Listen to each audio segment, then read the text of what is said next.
violence. What we've learned is the primary way to avoid police violence in the consent decrees that have occurred in the last 20 years that have been effective is less interaction. You don't have the interaction that heightens tension because police officers are unprepared.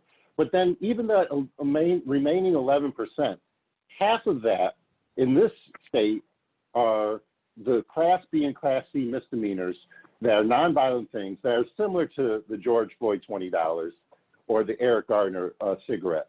And if you even take those off, as we proposed with the Campbell plaintiffs, and you take those 60,000 Class B and Class C misdemeanor arrests that never result in prison time and turn them into something that is ticketable or summonsable, and you create an innovative technological process to deal with traffic and other issues where you need to create a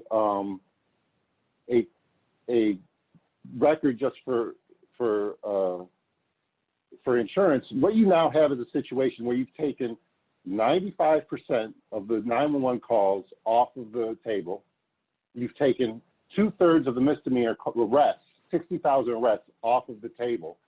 And you now have freed up all sorts of resources that you can then put into the community in the form of mental health, education, things that we know reduce crime, such as youth jobs, teenage jobs, youth recreation. And now that remaining 5.5%, you actually reduce that even further because you fought the violence at the root.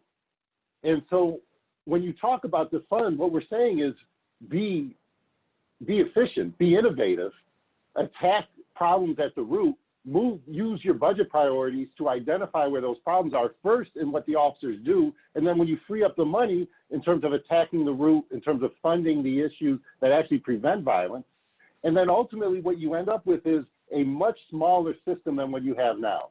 And when you're at that point and you've spent years, if not decades, addressing the trauma in the community, maybe you can envision something else because you're now much smaller. And you have the ability to be much more innovative with technology. And that may lead to some type of abolition. I'm not here to speak on behalf of the activists. I can't talk for them. But I can tell you as a parent, I spent, and the other panelists on here are parents, I spent 99.9% of my resources, energy, and love nurturing, housing, feeding my children, and 0.1% disciplining them. And if I had a child that was named Southside and a child that was named Northside, and I spent 99.9% of my time, energy, and resources housing, educating, nurturing Northside, and less than 50% of my resources housing, educating Southside, and spent half of my time disciplining them, they would end up unloved and rightfully angry. And I think that's where we're at in the city. I want to welcome